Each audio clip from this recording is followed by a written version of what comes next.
there. You're listening to the Girl Talk podcast. My name is Carol. I'm Kelly. I'm Tricia. And we're so glad you are here today. Yes, we are. We're so excited. And we want to say a very special thank you to our friends at Compassion International. Now, you may have heard us say they release children from poverty in Jesus' name and thought, what does that mean exactly?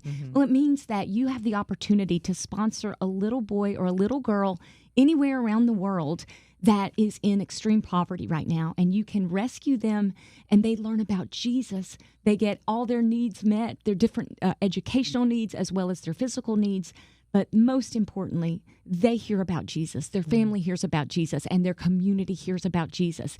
And Jesus is changing the world one child at a time through the work of Compassion International. So I want to just introduce you to little Aisha right now. She's from Bangladesh. Her birthday is July the 15th, 2018. And if that is a special date for you, maybe God is calling you to bring Aisha into your family through child sponsorship. You can see Aisha and all the other beautiful kids that are waiting and praying for a sponsor by going to thelightfm.org/Girl Talk. That's thelightfm.org/Girl Talk. And then click on the Compassion banner. You'll see these beautiful kids. Thank you, Compassion. We appreciate you. Today we're going to be talking about body shaming. Ooh. Oh. And comparison. Kind of those two things. Okay. In tandem. Wow. Okay. So my first question is, have you ever been body shamed? Yeah. Oh, I can remember James when I was in high school telling me that I had a double chin. James, I'm coming for you. James. Yeah, James, we're going to kick you in the shins. Just randomly. I mean, I can even picture exactly where I was in the hallway. I was right outside the C hall, right in front of the blue lockers. And he was like, hey, you got a double chin? And I'm like... And that has stuck with me for my entire life. In fact, just as we were beginning to do this podcast, record this podcast, we do all these things on video now. You can watch them on YouTube if you would like, but I don't recommend it because you're going to see my double chin. Oh, but Kelly. I asked Laura, I was James like, okay, doesn't make that camera go up further high. Make it go up higher because I don't want to have my double chin that James told me about when I was 16 years old. Stuck with me. So, yeah, I've been body shamed. Well, these things stick with you forever. And I'll does. tell you, I have been body shamed all the way around, from being thick to being thin. There is no place where you're not body shamed because it doesn't matter if you're overweight, underweight, or anywhere in between. Somebody is going to make you feel that way. Yeah. It's a terrible thing. Yeah. It is. And I don't know about you guys, but whenever I first asked that question, I got this sinking feeling. I mean, like, did you get a sinking feeling like when you thought about that situation with James? I thought about a situation where there was a picture taken of me that was less than flattering, and it was shared with a bunch of people, and I was embarrassed and ashamed. And I want us to talk about what really is at the heart of body shaming, because I think we as women particularly struggle with this because we live in a culture that says if you're not size, fill in the blank, if you don't have this certain type of body type, if you don't do all these things, then you're not worthy of love. And I think that is the place where all this shaming starts. Not worthy of love. Yeah. And then we walk into life looking for people who will love us based on how we look or how hard we work or all the things, and we end up looking to people for things Affirmation. that they can't give us. That's accurate. Yes. Yeah. So let's talk about that a little bit, because I think there's two separate conversations that we need to have. One is the heart of body shaming and the identity piece of that and what we're looking for. And the other part is if you're not who you want to be, what's standing in your way of getting where you want to be? I think we would all say we want to, be all of us have a size in mind that we would want to be. Or a health goal or something. Goal, yes. Or a number on the scale or, all a size pant we want to get into, all of those things. But the older that I get, the more that I realize I am my biggest enemy. And it is all in my coconut. Yes. It's all in my head, y'all. I was just this morning telling my friend Laura. So you will not meet a person who's been on more diets than me. I don't think. I've done it all. Slim, fast, Weight Watchers, Jenny Craig. I mean, I've done it all. Okay? So I'll start from that place. But I've been exercising my whole life. And I rediscovered something yesterday in exercising that I knew before, but I had just gotten away from because somebody told me that I wasn't doing enough. So I think I told you guys maybe earlier on, I was training for a half marathon, not because I was going to run a half marathon, but just because I thought that sounded cool. I'm training for a half marathon. Yeah. Get that on a T-shirt. You can look at me and tell that I'm not going to run a half marathon. That's not true. But anyway, here's the point I was making. More is not always better. And you have to tailor-make what you're doing to fit the type of exercise that you need. Yeah. And stop comparing your results and how many miles you've run today with somebody else's, because that's not going to get you where you want to go, right? Especially if you're comparing yourself to your friend Laura, who ran 20 miles on her day off the other that day. Are just freaks of nature, and she's one. That's, yeah. I've known some in my life, but yeah. I just want to say something about this. Weight will not take away the shame. Oh, gosh, that is so good, TK. Say it again, louder for the ones in the back. Woo, and I'm telling myself, too, weight will not take away the shame. Yeah.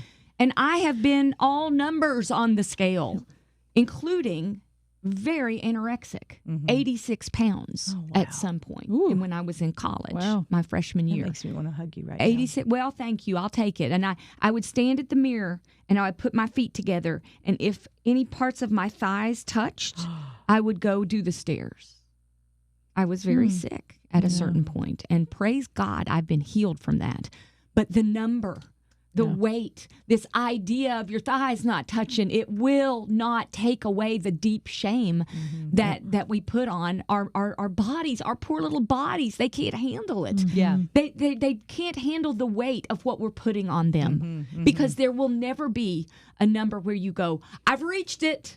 This is it. This is it. Well, here I am. And, and there have been times when I've been healthy.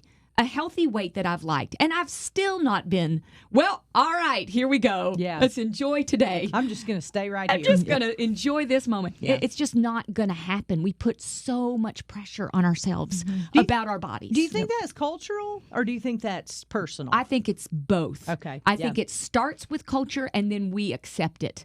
And that is what we have to say no to. Yeah. Stop accepting this cultural falsehood that getting 5 pounds less weight is going to make you feel better about yourself, because it's probably not. Well, or 5 pounds heavier, or 5 pounds more muscular, or 5 more miles. Now, I mean, I don't want to get in the middle of all this, but now it's turned into weight loss drugs and people getting on things that aren't healthy for them. Yes. People will put...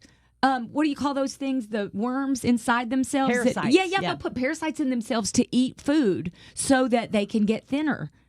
There's a problem here. What do they call it? Ringworms? Not ringworms. It's I don't know, but that sounds awful. I didn't know that was going on. Tapeworm. Yeah. That's true. Yes. Okay. I did not know that. I'm good. Yeah, I'm good. But please don't do that to yourself. No. But do y'all find that your biggest enemy is yourself? Oh yeah, my biggest enemy is my own laziness. Yeah. I mean, it's my own laziness. And I want comfort. I like the comfort. Yeah. Of I think everybody laziness. likes comfort. Yes, absolutely. Yeah. You are not lazy, by the way. Can I just say you're not? Yeah. You are not lazy. But when it comes to my health, I am. No. Well, okay. No, you're not. Okay. You just take care of everybody else. Yeah. You just take care of everybody else. Mm-hmm. So, yeah. And I mean, so I've mentioned this several times on the podcast, but Tricia really helped me with this a couple of years ago, because she said what you basically just said. Now, stop focusing on weight. Yeah. Stop exercising for weight. And recognize, pay attention to how you feel after you exercise. That's so good. And I never had done that before. And I was like, I do feel different. Yeah. Better. Always. Even so, I mean, it was bad. And we were here at the radio station, and Tricia led a walking session for us every day during lunch. And we would go up in the break room, and it was walking. Yeah. And you would think, how can that be even helpful? But it was. I mean, we sweated up there. Yeah, we did. Yeah, we did. And it wasn't overwhelming. I was like, I can walk. Right. Okay, I can do this. But breaking it down into bite-sized pieces where you can actually okay, this is what I can do. I'm going to do this today. And realizing, gosh, I feel a lot better. Mm-hmm. And then she said, see how you feel mentally and emotionally after you exercise.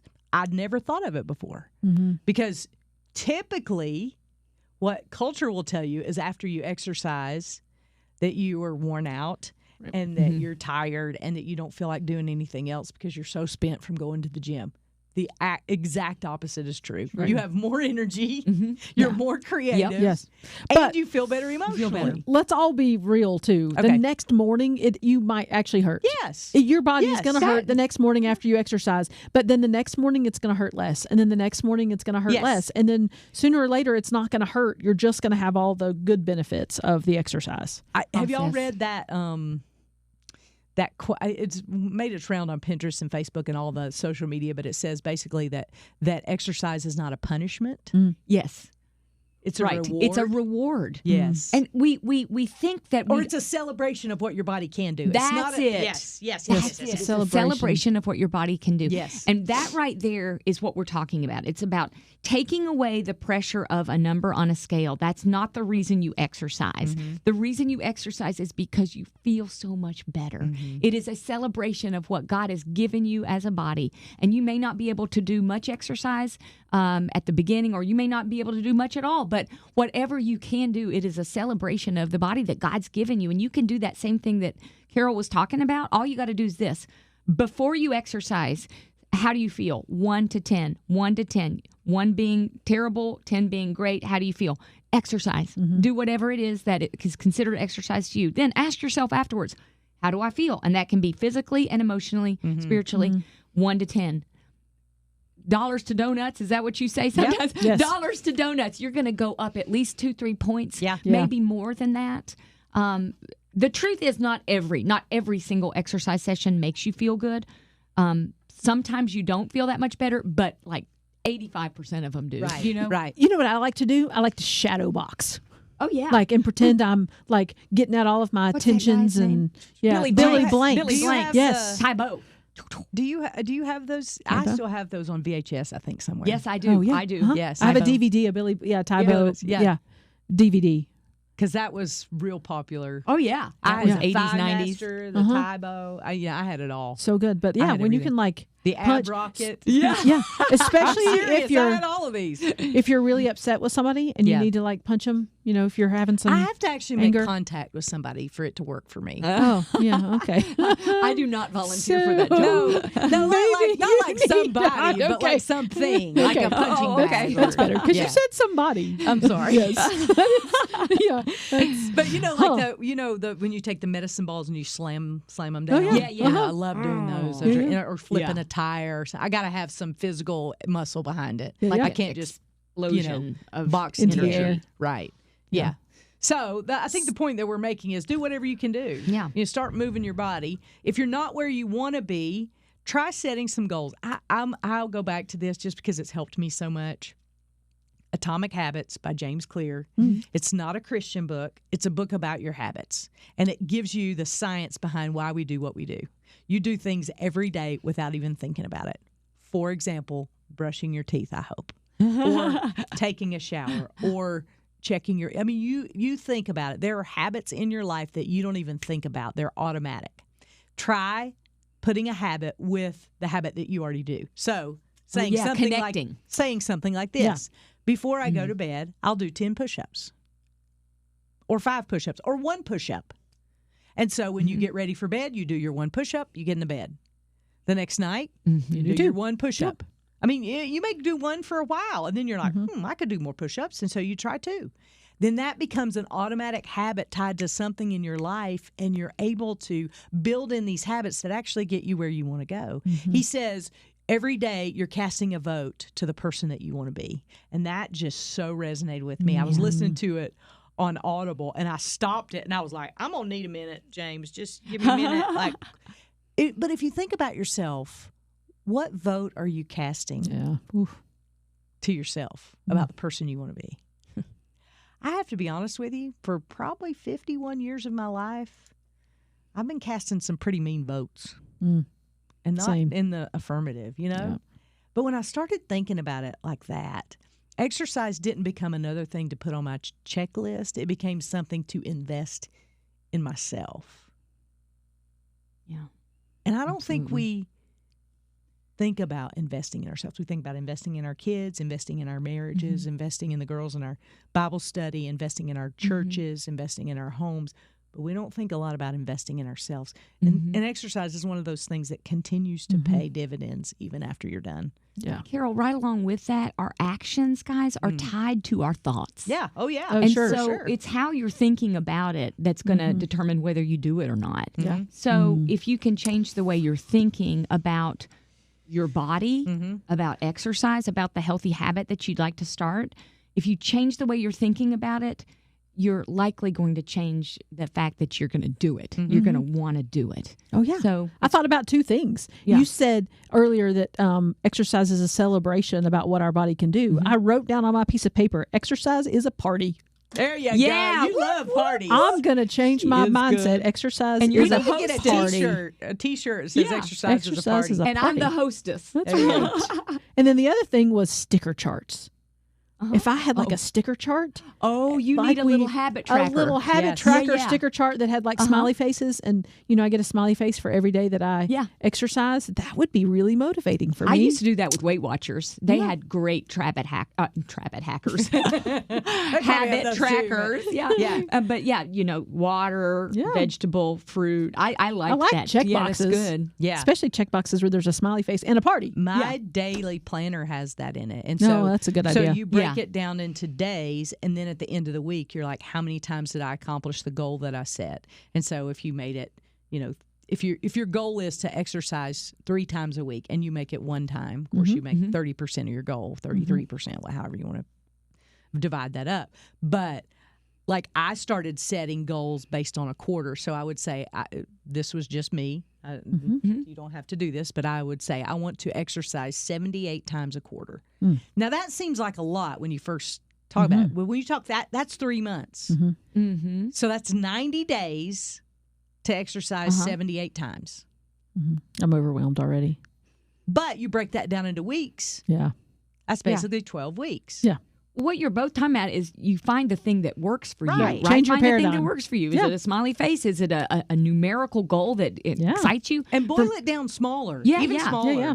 Like today I'm going to walk for 5 minutes. Ooh, I like that. Yeah, that's good. And also Take me with you. incentivizing is helpful. Yeah. I also do that. Yeah. Like if I exercise so many times per quarter at the end of the year and I add all that up and it equals more than I had planned, then I may say I'm going to buy some new tennis shoes or something to. Well, massage or something. Yeah. Something Those good kind of like things. that. Absolutely. My watch just told me to stand up. I'd been sitting too long. and that's another helpful tool. Yes. is Yeah. a tracker like that, Yeah. like a Fitbit Yeah. and whatnot. That Yeah. kind of. I I used- want to get my 10,000 steps. Right. Yeah. I used to have my watch set when I worked someplace else. I should do it here too. Yeah. But every hour Yeah. on the hour, my alarm would go off, my watch would vibrate, and Take a I would walk. go for a walk for 10 minutes. Yeah. Oh yeah. Yeah. Do you It's know good. what I have found? This was like I started boiling it down, and I realized that on the weekends sometimes I struggle to. I'll do longer exercise sessions, but I struggle to move more. I realized that if you watch TV, if you're a big TV watcher, if you will get up and walk in place during every commercial break, that you can walk. You can get your 30 minutes of exercise in 2 hours of watching TV. Miles. Oh, wow. You will walk miles. Yes. Yeah. Same is true. Listen to this. This is a cool story. Same is true on a car trip. Every time you are driving, and because I like to get all my steps in, and on a car trip, I'm not going to get my steps in. Yeah. Oh, yes, you can. Every time you stop for a bathroom break or a gas thing, Or to you eat. walk for 3, 4, 5 minutes. That will add up. You will not believe. Yeah. You will get your 10,000 steps in on a long car trip if you walk 5 minutes every time you stop. Yeah. So many all little kinds tips of and practical things. When you're walking your dog, every time your dog squats, you squat. These are things you can do. Squat with your dog on your dog walk. I do believe that your neighbors are going to start making fun of you. They're just jealous. Oh, wow. Now Okay. everybody's going to be looking for where Tricia walks her dog. Well, you remember I used to do Carline aerobics. Yes. Waiting We got for several my kids. phone calls about that. Waiting for the kiddos in Carline, Yeah. I would get out and do 25 minutes of step touch, step touch. I think Yeah, the car just line would be a movement. much better place if you would lead that everywhere, every day, because car line can be brutal. It can be done. Yeah. Is the point. You have what it takes to Yes. get where you want to go, and it happens one decision at a time. And so, would you make a decision to invest in yourself today? We hope that you will. We'd love to hear from you. If you've got little things that work for you, we're always open for Yeah. suggestions. You can email us at girltalk@thelightfm.org. We want to say thank you to Compassion. Yes, we sure do. Compassion International is sponsoring this season of the Girl Talk podcast, and we are so grateful. And it is our honor to tell you about Compassion because we each have sponsored kids, and they just make our lives so much more special as we are helping them getting out of extreme poverty and learning about Jesus Christ. You've got to see these beautiful kids. Maybe God will put one of them on your heart. Maybe it's one that has a similar name to someone that you know or the same birth date as one of your kids. It's just an amazing experience to come alongside one of these children and watch what Jesus will do once they have the medical needs met, their educational needs, and most importantly, they know how much they're loved by Jesus Christ. So, Compassion International, releasing children from poverty in Jesus' name through child sponsorship. We encourage you. Just go and look at these kids. Maybe just pray for them. Just see what God would have you do. Go to thelightfm.org/Girl Talk. And then I guess you click on the Compassion banner there. That's Then right. you'll see these beautiful kids like Aisha. We mentioned Aisha earlier. Maybe this is like bringing something up in you. God may be calling you to bring Aisha into your family through child sponsorship. Just go give her a look. Pray for her, if nothing else. But thank you, Compassion International, for being a part of the Girl Talk podcast this season. We love you. We do love you, and we'll see you next time we gather around these microphones for the next Girl Talk podcast.